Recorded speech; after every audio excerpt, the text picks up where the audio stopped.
하나님 말씀을 보겠습니다. 디모데후서 4장 9절부터 보겠습니다.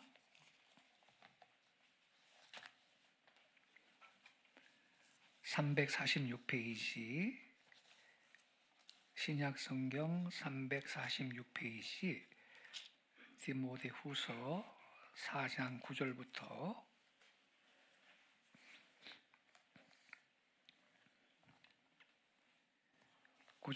22절까지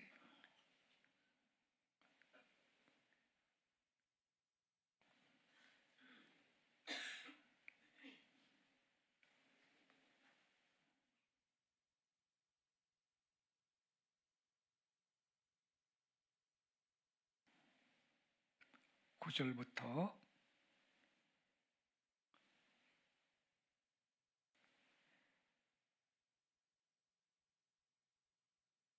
22절까지 한 절씩 교독하겠습니다. 제가 먼저 9절을 읽겠습니다. 너는 어서 속히 내게로 오라.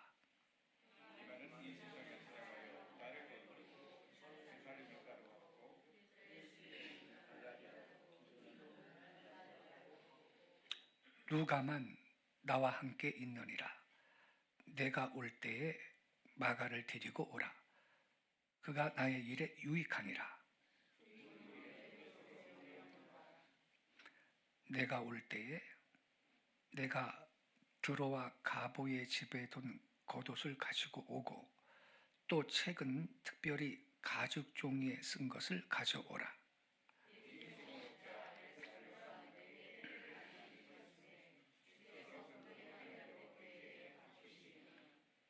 너도 그를 주의하라. 그가 우리 말을 심히 대적하였느니라.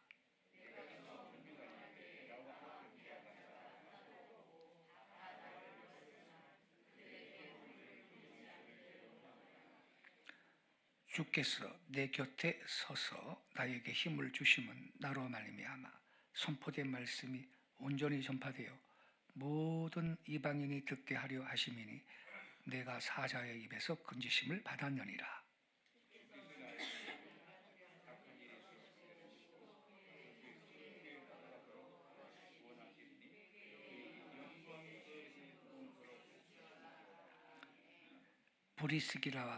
브리스가와 아굴라와 및 오네시보로의 집에 문안하라.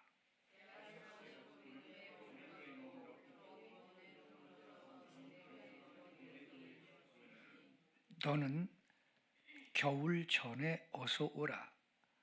으블로와 부데와 리노와 글라우디아와 모든 형제가 다 내게 문안하느니라. 나는 주께서 내 심령에 함께 계시기를 바라노니 은혜가 너희에 있을지어다. 아멘. 우리가 지금 디모데후서 읽었는데요. 이 디모데후서는 사도 바울의 마지막 서신입니다. 고린도전서, 고린도후서, 에베소서, 빌립보서, 디도서, 바울의 그 서신이 신약 성경에 많이 있죠. 근데 이 디모데후서가 바울 사도의 마지막 서신입니다. 그리고 지금 우리가 읽은 말씀은 바울 사도의 그 마지막 서신 중에서도 4장 마지막 장을 읽은 거예요. 예. 바울 서신의 마지막 서신의 마지막 부분, 그것을 읽었는데요. 특별히 오늘 깊이 묵상할 말씀은 21절입니다. 너는 겨울 전에 어서 오라. 너는 겨울 전에 어서 오라. 이것이 무엇을 의미하는지 깊이 함께 오늘 아침 묵상하겠습니다. 여러분, 우리는 오늘 말씀 가운데에서 사도 바울의 순교 전 가장 엄숙한 그분의 최후의 심경을 살필 수가 있습니다. 그는 전제와 같이 벌써 부어지고 세상 떠날 시각이 가까웠음을 깊이 느끼면서 이 글을 쓴 겁니다. 시간상 앞에 말씀은 안 읽었는데 6절에 이렇게 써 있어요. 전제와 같이 내가 벌써 부어지고 나의 떠날 시각이 가까웠도다. 즉 순교로 곧 죽을 것을 바울은 이미 알고 있는 거예요. 이때 바울이 그의 사랑하는 믿음의 아들이고 그 영적인 제자였던 디모데한테 이 서신을 보낸 건데 2절에서는 이렇게 말해요. 이 디모데한테 바울이요. 너는 말씀을 전파하라. 때를 얻든지 못 얻든지 항상 힘쓰라. 범사의 오래 참음과 가르침으로 경책하며 경계하며 권하라. 이렇게 권면을 하고요. 또 5절에 보면요. 그러나 너는 모든 일에 신중하여 고난을 받으며 고난 받으랍니다. 고난을 받으며 전도자의 일을 하며 내 직무를 다하라. 이렇게 디모데한테 최후의 분부를 내리고 있습니다. 그리고 맨 마지막에 오늘의 요절 말씀입니다. 21절. 너는 겨울 전에 어서 오라. 그렇게 당부를 하고 있습니다. 이 말씀에서 최후의 시간을 기다리는 노사도의 이 마음이 참 조급했구나. 이걸 우리는 느낄 수가 있습니다. 바울은 세상을 떠나기 전에 디모데가 보고 싶었습니다.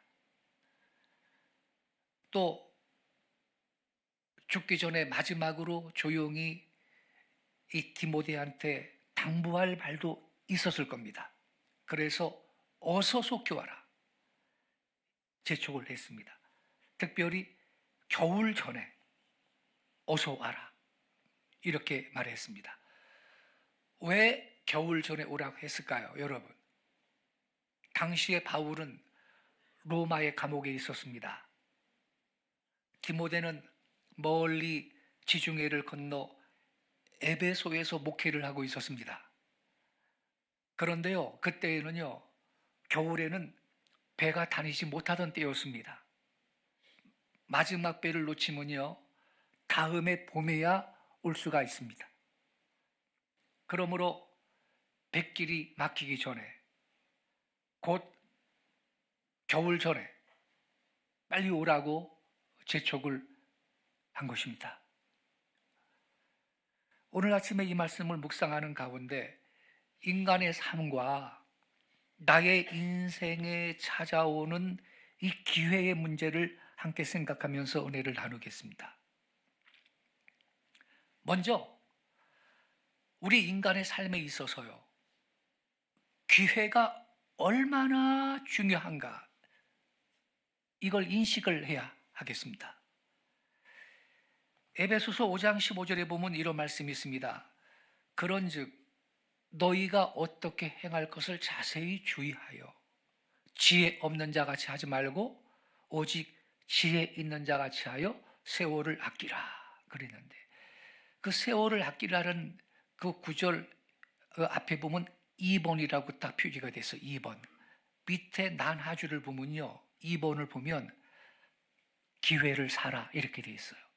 세월을 아끼라, 이것은 기회를 사라 이 뜻이에요. 원문의 의미가 기회를 사라, 즉 기회를 놓치지 말고 하나님이 주신 그 은혜의 기회를 잃어버리지 말고 어떤 일을 실행을 할 수 있는 지혜 있는 그런 사람이 되라, 이 말인 겁니다. 예. 기회를 놓치는 사람은 지혜가 없는 사람이다, 이런 뜻이 되겠습니다. 그래서 우리가요, 복음서에 나타난 우리 예수님의 생활을 보면 주님은 언제나 기회를 놓치지 아니하면서 복음을 전했음을 확인할 수가 있는데요. 한 번은 주님이 갈릴리로 내려가시던 길에 수가성에 있는 야곱의 우물가에서 이 사마리아 여인이 물을 길러 나온 것을 만났잖아요. 주님은 그 기회를 놓치지 않고 그 여인한테 물을 좀 주세요, 물을 좀 달라는 말로 시작을 해가지고 마침내 깊은 복음의 진리를 그 여인한테 전한 것입니다. 또한 주님은 여리고 거리를 지나가실 때 많은 사람 가운데 삭개오가 뽕나무 위에 올라가가지고 자기를 내려다보는 걸 봤습니다. 곧 주님은 그를 불러 내려오라 하면서 삭개오의 집에 유하면서 구원의 말씀을 전했던 것입니다. 이렇게 주님은 기회를 놓치지 않으시고 삭개오와 그 가정을 구원했습니다. 예수님은 길에서든지 거리에서든지 바닷가에서든지 산에서든지 어디서나 기회 있는 대로 천국 복음을 전했습니다. 또 많은 병자를 만나는 대로 고쳐주시기도 했습니다. 우리 예수님의 많은 비유의 말씀 중에 열처녀의 비유 아시죠? 그 비유의 말씀은 특별히 기회를 놓치지 말라라는 교훈을 주시는 겁니다. 슬기로운 다섯 처녀는요, 신랑이 오기 전에 미리 그 등불을 위해서 많은 기름을 준비해 놨습니다. 그리하여 신랑이 더디 왔지만 그를 맞이할 수가 있었죠. 그러나 미련한 다섯 처녀는 준비할 수 있을 때 미리 준비하지 않고 있다가 신랑이 오는 시간에 그 시간에 기름을 사러 거리에 갔다가 결국은 신랑을 맞이하지 못했습니다. 슬기로운 사람은 기회를 잃지 않고 미련한 이들은 기회를 놓치는 겁니다. 그러니까 결국 일을 성취하지를 못하는 거죠. 선한 사마리아 사람 비유의 말씀도요, 이 주제에 대해서 큰 교훈을 주는 이야기입니다. 한 사람이 예루살렘에서 여리고로 가는 험한 길에 강도를 만나가지고 돈 다 뺏기고 중상을 입어 길에 쓰러져 있었습니다. 마침 제사장 한 사람이 그 길로 지나가다가 그 참혹한 모습을 보고 그냥 지나갔습니다. 어휴, 여기 강도 있네, 나도 죽겠다. 바삐 지나갔습니다. 그 후에 한 4사람도 지나갔는데 그냥 방치하고 바삐 떠나버렸습니다. 그러나 그 후에 한 사마리아인이 지나가다가 그 사람을 보고 불쌍히 여겨서 그를 구원을 해 주었습니다. 여기에 주님은 우리 인간 생활에 있어서 큰 교훈을 주고 계시는 겁니다. 곧 여러분 인생 행로에 우리는 종종 다른 이들한테 봉사를 할 만한 기회를 만납니다. 그런데 어떤 이들은요, 제사장과 레위사람 같이 그냥 지나가. 근데 다른 이들은 이 사마리아 사람 같이 그분을 섬기고 봉사를 아끼지 않습니다. 오직 이러한 사람만 참으로 가치 있고 보람 있는 삶을 살아가는 것입니다. 우리는 기회의 중요성을 분명히 깨달아야 됩니다. 갈라디아서 6장 7절과 10절에 이런 말이 있어요. 사람이 무엇으로 심든지 그대로 거두리라. 심는 대로 거둔다라는 말씀 한 다음에 10절에 이렇게 나와요. 우리가 무엇을 심어야 될지 10절에 나와요. 그러므로 우리는 기회 있는 대로 모든 이에게 착한 일을 하되 더욱 믿음의 가정들에게 할지니라. 기회 있는 대로 착한 일 하라는 것입니다. 기회를 놓치지 않기를 바랍니다. 오늘 본문에 보면요, 겨울 전에 어서 오라 그랬어요. 그 이유는 겨울이 오면 기회가 없어집니다. 배가 다니지 못하는 까닭입니다. 우리 예수님께서 길을 가실 때 한 번은 날 때부터 소경된 사람을 만났습니다. 제자들이 묻기를, 주님, 이 사람이 날 때부터 앞을 못 보는데 이 사람 죄 때문입니까? 그 부모 죄 때문입니까? 그렇게 질문을 했죠. 그때 예수님이 대답하시기를 이 사람이나 그 부모의 죄가 아니다. 우리는 그에게 하나님이 하시는 일을 나타내자. 그러면서 그 소경의 눈을 뜨게 해주셨죠. 그리고 결론적으로 하시는 말씀이 때가 아직 낮음에 나를 보내신 이의 일을 우리가 하여야 하리라. 밤이 오리니 그때는 아무 일도 할 수 없느니라 하시면서 그 소경을 고쳐주신 적이 있지요. 밤이 오리니, 여러분 인생에도 밤이 올 때가 있습니다. 낮에 일해야 됩니다. 밤이 오면 일 못합니다. 그러므로 밤이 오기 전에 일을 해야 됩니다. 선한 일을 해야 됩니다. 열심히 주를 섬겨야 됩니다. 이런 이야기가 있어요. 전에 어떤 왕이요, 반란을 일으킨 한 성을 점령을 하고 그 성문 위에다가 큰 촛불을 켜놓고 그 성 한 사람한테 공표를 하기를 누구든지 귀순할 사람은 촛불이 꺼지기 전에 돌아오라 그랬습니다. 그래서 촛불이 꺼지기 전에 돌아온 사람은 다 용서해주고 살려주었는데 꺼진 다음에 돌아온 이들은 이 왕이 반란이 일으킨 성이니까요, 다 죽여버렸다는 거예요. 촛불이 꺼지기 전에, 등불이 꺼지기 전에 마땅히 할 일을 해야 할 겁니다. 성문이 열렸을 때, 곧 기회의 문이 열렸을 때 들어가야 할 것입니다. 그런 분이 지혜로운 사람입니다. 문이 닫힌다면 들어가지 못합니다. 하나님께서 기회의 문을 열어주셨으면 그걸 지혜 있는 사람은 알고 들어가야 되는 것입니다. 하나님께서 우리 교회에 기회의 문을 다시 새롭게 열고 계십니다. 이미 몇 분들은 알고 계시는데 우리 교회 이 땅부터 저 안쪽으로 가연이까지 김포 재생 혁신 무슨 복합단지 그런 것이 개발이 된다고 합니다. 여기 빈 땅에 아파트만 다 들어올 수도 있는데, 근데 김포시는 다 빈 땅에 아파트만 세워지면 여기는 베드타운만 된다는 거예요. 베드타운. 그래서 자족 도시를 만들기 위해서 여기 첨단 과학연구소 같은 거, 혁신단지, 복합연구 재생단지 이런 것들을 집중적으로 세운다는 거예요. 그리고 위치가 여기 한강도 가깝고 서해 바다도 가깝고 서울 쪽으로도 가깝고 여기가 요지라는 거예요. 그래서 이미 착수가 된 상태인데요.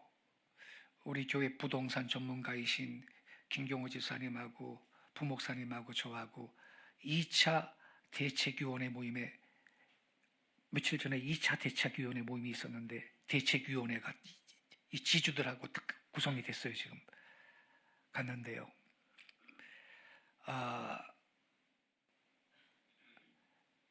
일정이 어떻게 되냐면 금년은 이미 이제 다 갔지요.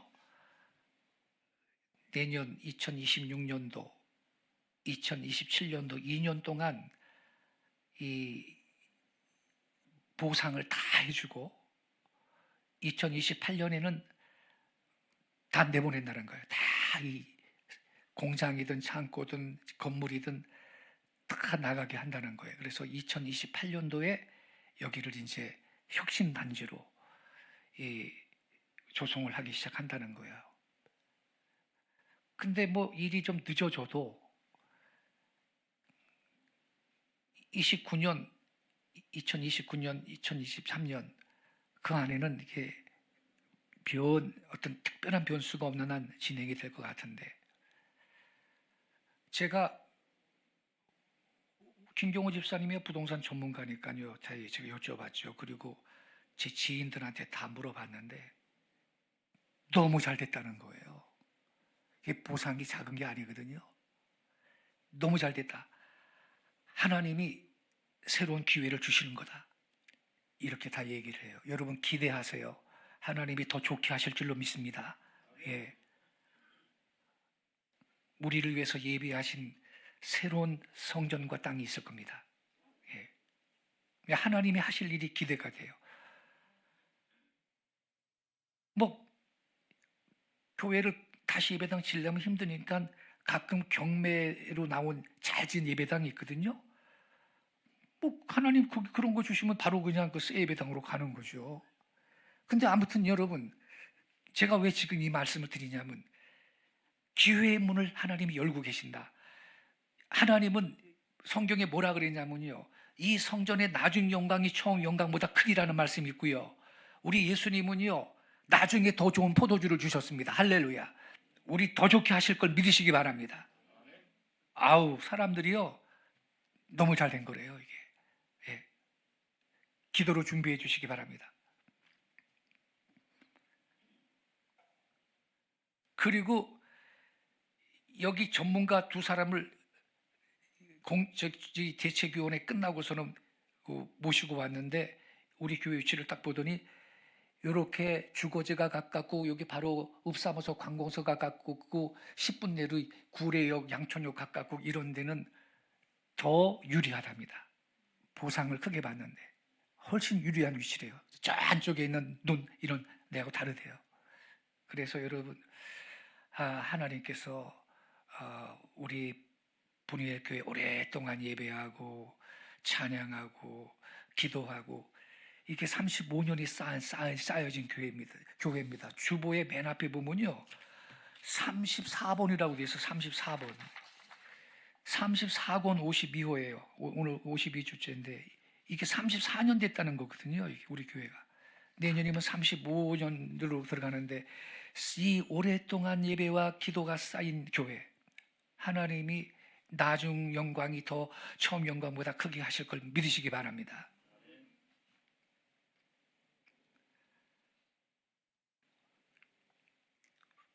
교회의 문이 열렸을 때 우린 들어가야 되는 거예요. 기도하면서 함께 부르짖으면서 들어가야 되는 거예요. 어떤 농부가요 중병에 걸려가지고 며칠 동안 의식을 잃었다가 다시 정신을 차렸다고 합니다. 눈을 뜨자마자 이때가 어느 때냐 얘들아, 아들들이 둘러앉아 있는데 그렇게 물어봤대. 이때가 어느 때냐? 그랬더니 아들들이 아버지 지금 봄이에요. 그랬더니 이 사람이 큰 소리로 그러면 당장 일어나서 씨를 뿌려야지. 그랬다는 거예요. 이분이. 그렇습니다. 봄에 씨 뿌려야죠. 그때 안 뿌리면 한 해 농사 어떻게 적겠습니까?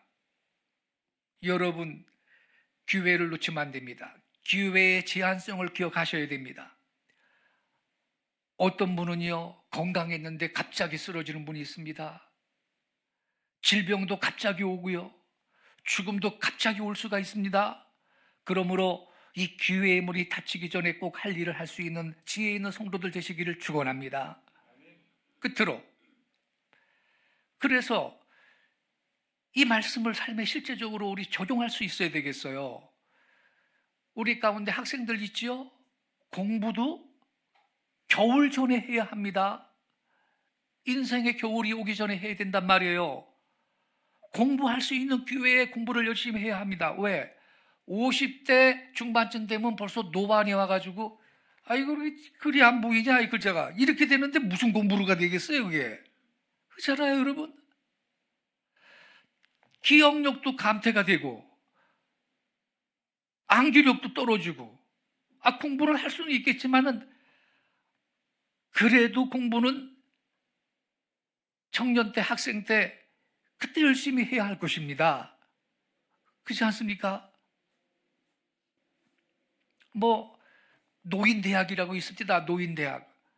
말은 노인대학이지 학교라기보다는 뭔가 좀 여가 활용을 하는 그러한 기관 아니겠습니까 여러분?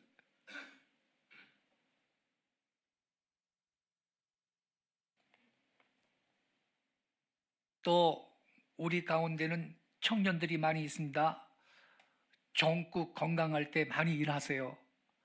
그래야 후에 후회가 없을 겁니다. 늙고 병들게 되면 하고 싶어도 못합니다.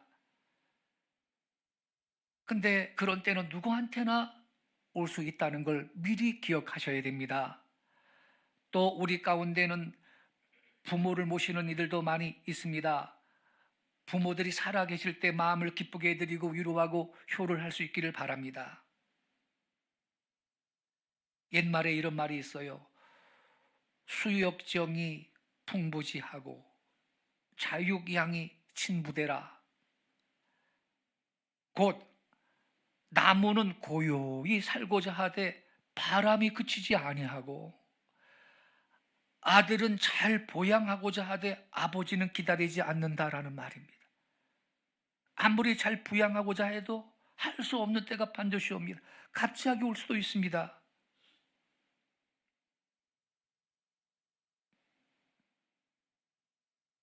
우리는 다 하나님을 공경하는 하나님의 자녀들이죠.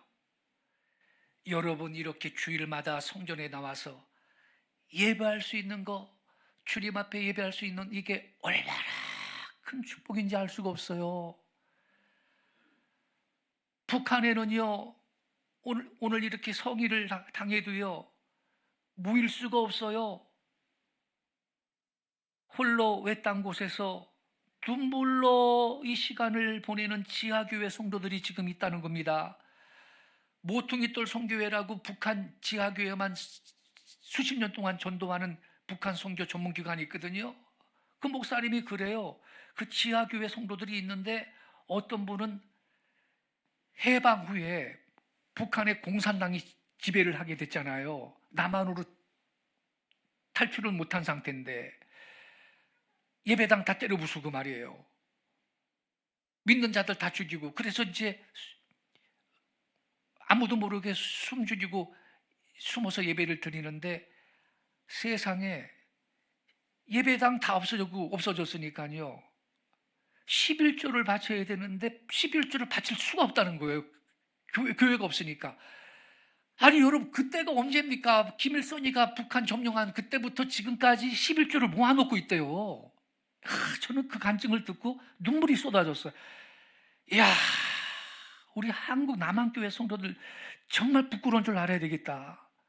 그 숨어서 예배 드리면서 그거를 세상에 모아놓고 있다는 거예요.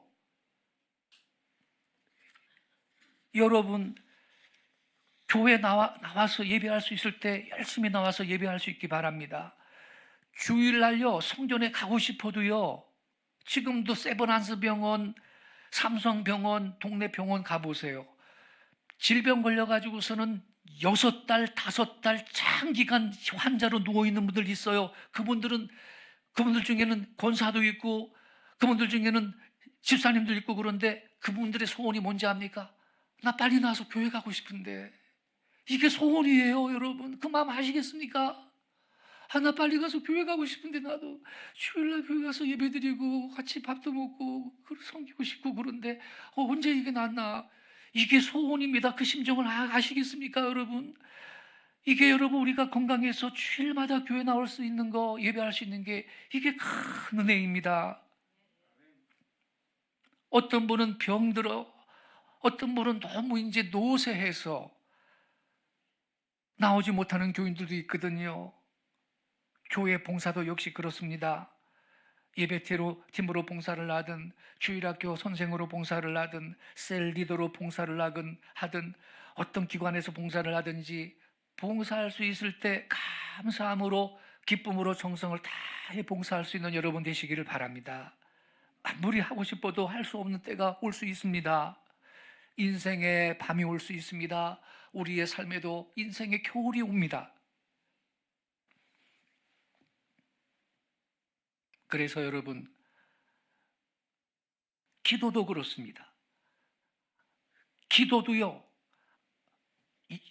하나님이 은혜를 주시면요, 막 기도가 갈급해. 기도하고 싶어요, 막. 그거 왜 그런지 아세요? 하나님이 그때 은혜 주시는 거예요. 은혜 주실 때인 거예요. 저도 신앙생활 어릴 때부터 하면서 그런 경험이 있거든요. 자꾸 기도하고 싶어져. 예. 기도가 막 갈급하고 아무도 없는 성전에 가서 가만히 앉아서 기도하고 싶고 그런 마음이 막 생겨요. 여러분, 하기 싫은 걸 억지로 하는 건 어렵잖아요. 근데 막 기도하고 싶은 거야. 막 이건 주님이 은혜를 예비하고 주시려고 그런 마음이 있는 거예요. 그때는 놓치지 말고 기도의 자리로 가시기 바랍니다. 예. 전도도 할 수 있을 때 열심히 전도해야 됩니다. 밤이 오기 전에 인도할 분을 교회로 데려와야 됩니다. 그 밖에 교회를 위해 혹은 이 사회를 위해 무슨 사업을 하는 것도 밤이 오기 전에 할 수 있을 때, 기회의 문이 열렸을 때 미루지 말고 주저하지 말고 그걸 실천할 수 있기를 바랍니다. 겨울 전에 와야 합니다. 겨울 전에 해야 합니다. 다시 말씀드릴게요. 기회의 중요성과 제한성을 기억하시기 바랍니다. 오늘 현재 지금의 중요성을 인식을 할 수 있기 바랍니다. 여러분, 이 기회를 바로 포착하느냐 혹은 아느냐 하는 문제는요, 뭐 인생의 실패의 판가름 그 정도가 아닙니다. 생사의 판가름이 될 수 있습니다. 겨울 전에 주님께로 나오세요. 겨울 오기 전에 더 주께로 가까이 가세요. 겨울 전에 화해하시고 하나님께도 사람에게도 감사하시고 겨울 전에 일할 수 있는 복된 성도들 되시기를 예수님의 이름으로 축원합니다. 아멘입니까? 할렐루야. 자, 그럼 우리 예배팀 나와주세요. 우리가 이 말씀 붙들고요, 주님 앞에 이 말씀 붙들고 다시 한번 헌신을 다짐했으면 좋겠어요. 나의 삶 모두 주님께 드립니다. 내 모든 것 주께 드립니다. 겨울 전에 그렇게 모든 것 드려 일하겠습니다. 이 말씀 붙들고 그렇게 각오하는 마음으로 헌신을 다짐하면서 찬양하고 우리 통성으로 결단하며 기도하겠습니다.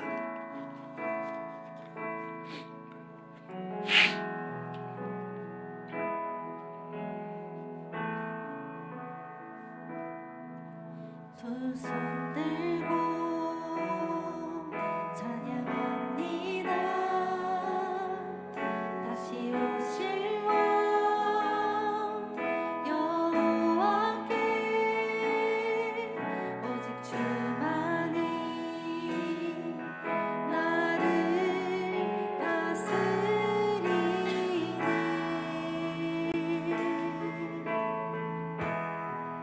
나 주님만을 섬기리.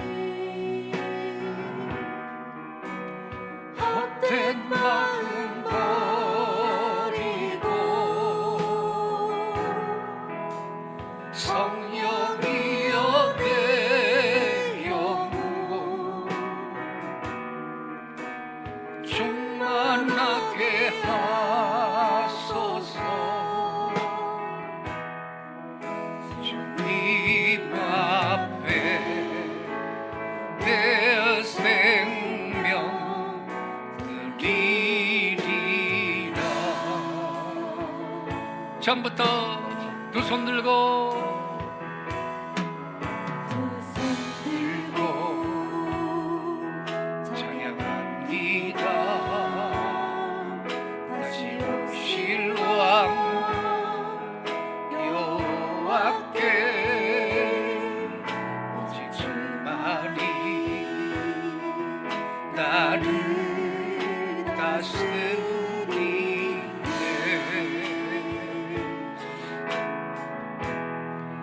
다 주님만을 섬기리. 헛된 마음 버리고 성령이여 내 영혼 충만하게 하소서.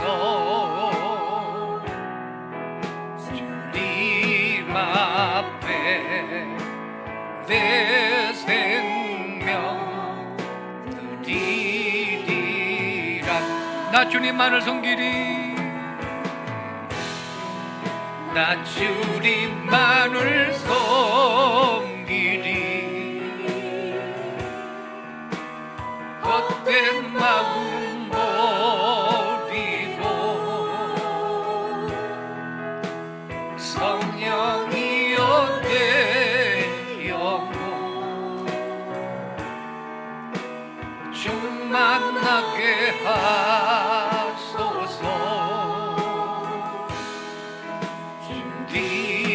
감사합니다.